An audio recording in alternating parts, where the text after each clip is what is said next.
Hello and welcome to our tutorial on how to access Ancestry.com through the library.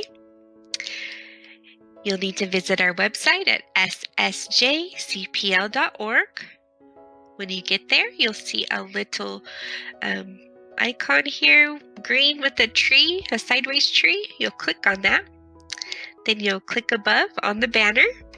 That will take you to it. This is a free service just through the library. Ancestry.com does charge for outside the library use. So make sure you go through our website to access it. You will need a library card. So if you don't have one or you need your library card number, do give us a call at 209-937-8221 and we'd be happy to get that for you. I'm already logged in, so once you put in your number, it'll bring you to the home screen here.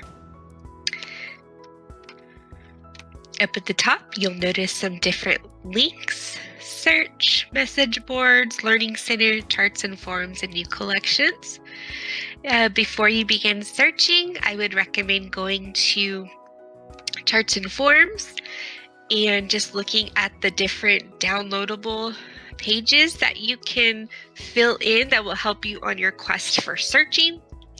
There is a research calendar, and that helps you keep track of what you've already done.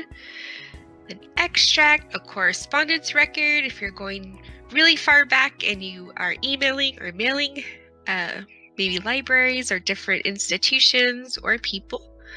A source summary and a family group sheet. Today we're just going to go a little bit over the ancestral chart or family tree.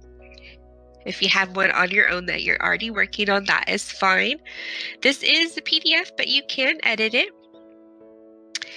Before you start your tree, you'll need to ask your family members or check your belongings for any photos, journals, diaries, obituaries, newspaper clippings, birth, marriage, or death certificates, anything that might help you with the names, dates, etc. When you are filling out the ancestral chart, it is up to you how you do it. If you'd like to do both your mother and father's sides, or if you would like to split it, do your maternal side first and then paternal.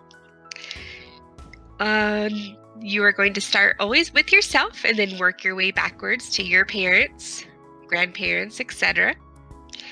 When you write in your name, you're going to want to write your full name, middle name, and for every other name after as much as possible. For females, make sure and put their maiden name. Dates are formatted as date, month, and year. So 25th December 1928. If you do not have a date, you would want to include before, after, about, or circa.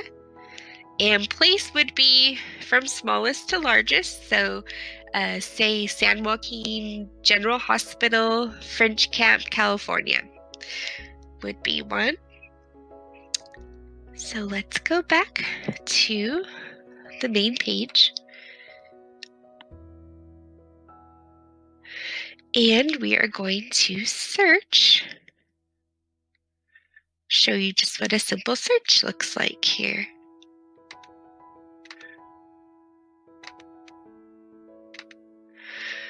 Okay, so you can begin searching, or you can click specifically on one of these to check them. I'm going to do the begin searching, so that way I can kind of show you how to narrow down your search as much as possible. Now, if you have the information, that is wonderful, but we're not always so lucky when we are delving into this.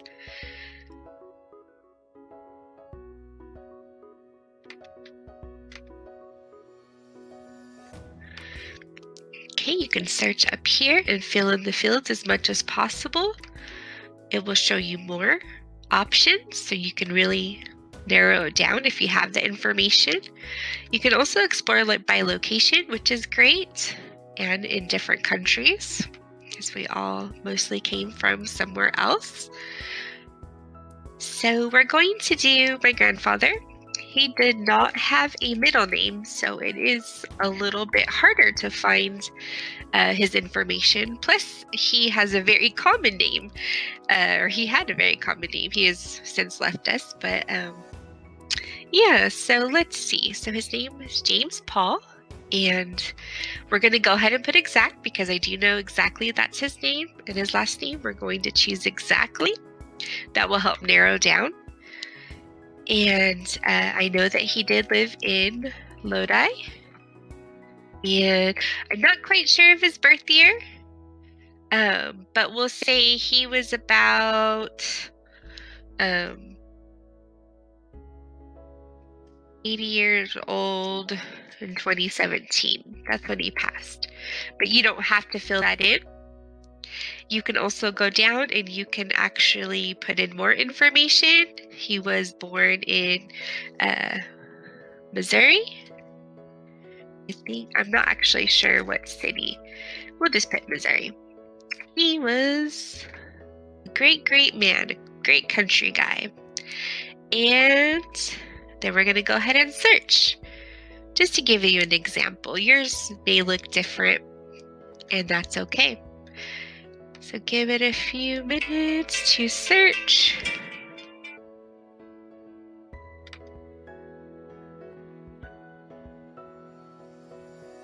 And then you're going to see the first one is the U.S. Obituary Collection. This is his obituary, and you can click on it.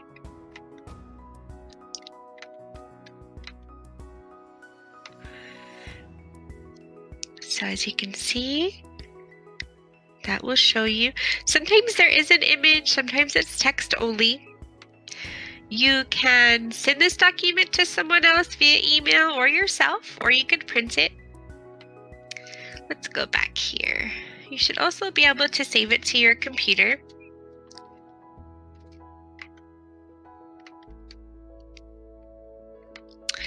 Okay, so as you can see, there are a lot of James Pauls.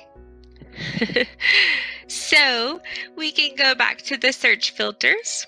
This is, you can broaden or you can do an exact search. So right now I have it on the farthest. You can also, if you are not for sure, you can also lower that. I have it to exact. He was born in 1936, so we can actually edit that and put 1936 now because I wasn't sure. And then we can go ahead and see if that helps narrow down a bit. All right, so we still have a lot of matches here. We're going to go ahead. Now we know he was born in 1936. Let's put exact. We know he was born in Missouri, and we know he lived in Lodi. So let's put all those exact, update, and let's see if that helps narrow it down a bit.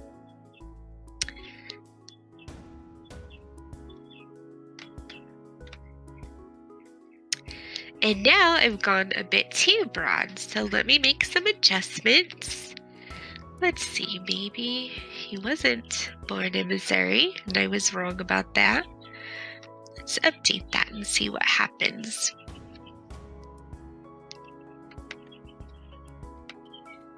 And now I have two good results: obituary and public records. Let's click on the public records. And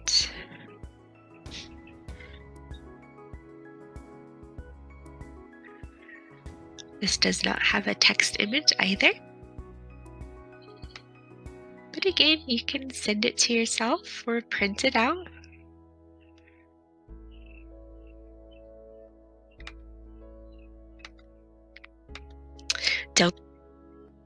The search for a wildcard is great if you do not know the exact spelling of the name. And so, say we're going to look for the last name Smith, but we're not sure if it's S-M-I-T-H or S-M-Y-T-H. Could be Smithson. Maybe it was shortened from Smithson over the years. We're not quite sure. So what we're going to want to do is put in a question mark and an asterisk. So say we're looking for James Smith something. So we'll put an S in because we're pretty sure it's that. Question mark, TH, and then an asterisk. And then you're going to want to search for that. I might try to limit it exactly by the first name, but as we know, sometimes James can be Jim, Jameson, things like that as well. So you're going to get Smiths, but you're also going to get Smithsons. You're going to get anyone that begins with that last name. Here's one, Smith Lee. Didn't even think of that. And so you can go back and you can put in your definers here, and you can go ahead and update that.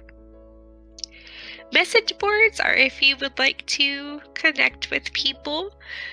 Learning Center is great if you have questions and you want to get in more deep depth with this than I've covered. You can actually go back and gives you tips and tricks, so that's great.